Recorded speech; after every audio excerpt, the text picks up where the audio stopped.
Olá, bom dia, tudo bem? Hoje nós estaremos falando sobre o capítulo 26 de Mateus. Do versículo 1 ao 5, fala sobre o plano para tirar a vida de Jesus. Tendo Jesus acabado todos estes ensinamentos, disse aos seus discípulos: Sabeis que daqui a 2 dias celebrar-se-á a Páscoa, e o Filho do Homem será entregue para ser crucificado. Então os principais sacerdotes e os anciãos do povo se reuniram no palácio do sumo sacerdote chamado Caifás e deliberaram prender Jesus à traição e matá-lo. Mas diziam: não durante a festa, para que não haja tumulto entre o povo.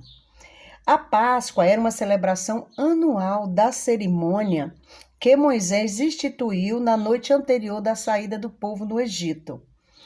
Do versículo 6 ao 13, Jesus ungido em Betânia. Ora, estando Jesus em Betânia, em casa de Simão leproso, aproximou-se dele uma mulher trazendo um bálsamo precioso e lhe derramou sobre a cabeça. Vendo isto, indignaram-se os discípulos, falando: que desperdício! Pois este perfume podia ser vendido por muito dinheiro e dar-se aos pobres. Mas Jesus, sabendo disto, disse-lhe: por que molestar esta mulher? Ela praticou boa ação para comigo, porque os pobres sempre os tendes convosco, mas a mim nem sempre me tendes. Pois derramando este perfume sobre o meu corpo, ela o fez para o meu sepultamento. Em verdade vos digo, onde for pregado todo mundo este evangelho, esta mulher também, o que ela fez, será falado. Os principais sacerdotes, os escribas e os anciões do povo foram os que tentaram desafiar Jesus. Ele enfrentou as provocações deles e, por repetidas vezes, o havia vencido e desmascarado. Falando das unções, essa em Betânia e uma anterior na Galileia, foram 2 unções. Honrar dessa forma um rabino respeitado não era um acontecimento incomum. O perfume era caro, um valor equivalente a 1 ano de denário. A mulher é identificada como Maria. Betânia está lá em João 12, 1:8. Embora o texto não diga que Maria compreendeu totalmente o que Jesus estava caminhando para a morte, as ações dela podem indicar que tinha uma noção melhor dos acontecimentos do que os discípulos. Jesus entendeu o ato de Maria como um gesto de devoção na preparação do seu corpo para o sepultamento. Ele também o distinguiu de uma mera e boa obra. Então, dos versículos do pacto da traição, dos versículos 14 e 16. Então, dos 12, chamado Judas Iscariotes, indo ter com os principais sacerdotes, ele propôs: que me quereis dar? E eu vos entregarei. Ele estava falando de Jesus. E pagaram-lhe 30 moedas de prata. E desse momento em diante buscava ele uma boa ocasião para entregar Jesus. Não há alusão ao motivo que levou Judas a trair. Talvez estivesse ofendido pela anterior repreensão do mestre ou por causa das palavras de Jesus que indicavam que o seu reino não seria terreno.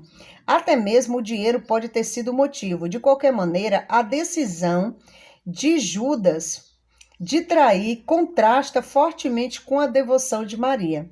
As 30 moedas de prata era o valor que devia ser pago para um servo que fosse acidentalmente chifrado por um boi e viesse a morrer. O primeiro dia de festa de pães asmos, o fermento, era o início da celebração da Páscoa. Os judeus deveriam tirar de casa todo tipo de levedura e consumir somente pão sem fermento durante a comemoração. Está lá no versículo 17 ao 19, quando os discípulos eles preparam a Páscoa. No primeiro dia da festa dos pães asmos, vieram os discípulos a Jesus e lhe perguntaram: onde queres que te façamos preparativos para comeres a Páscoa? E eles lhe respondeu: ide à cidade, ter com certo homem, e dizei-lhe: o mestre manda dizer, o meu tempo está próximo, em tua casa celebrarei a Páscoa com os meus discípulos. E eles fizeram como Jesus lhe ordenara e prepararam a Páscoa. Do versículo 20 ao 25, o traidor é indicado. Chegada a tarde, pôs-se ele à mesa com os 12 discípulos. E enquanto comiam, declarou Jesus: em verdade vos digo que um dentre vós me trairá. E eles, muitíssimo contristados, começaram um por um a perguntar: porventura sou eu, Senhor? E ele respondeu: o que mete comigo a mão no prato, esse me trairá. O Filho do Homem vai, como está escrito a seu respeito, mas ai daquele por intermédio de quem o Filho do Homem está sendo traído. Melhor lhe fora não haver nascido. Então Judas, que o traía, perguntou: acaso sou eu, mestre? Respondeu-lhe Jesus: tu dissestes. Embora a traição por um dos discípulos tivesse sido profetizada, Judas continuava sendo o responsável pelas suas ações. A ceia do Senhor. Enquanto comiam, tomou Jesus um pão e, abençoando, partiu e deu aos discípulos, dizendo: tomai e comei, isto é o meu corpo. A seguir tomou o cálice e, tendo dado graças, o deu aos discípulos, dizendo: bebei dele todos, porque isto é o meu sangue, o sangue da nova aliança derramado em favor de muitos para a remissão dos pecados. E digo-vos que desta hora em diante não beberei deste fruto da videira, até aquele dia em que hei de beber de novo convosco no reino do meu Pai. E tendo cantado um hino, saíram para o Monte das Oliveiras. Jesus instituiu a ceia do Senhor, fazendo uso dos dois símbolos, pão e o fruto da videira. O pão não levedado lembrava a partida apressada do povo de Deus do Egito. Jesus deu ao pão um novo significado, associando ao seu corpo que seria partido. Esse ensinamento apontava para a sua morte na cruz. A cerimônia original da Páscoa usava vários cálices. Jesus também deu um novo significado ao cálice. Ele representaria o seu sangue que seria derramado na cruz pelos nossos pecados.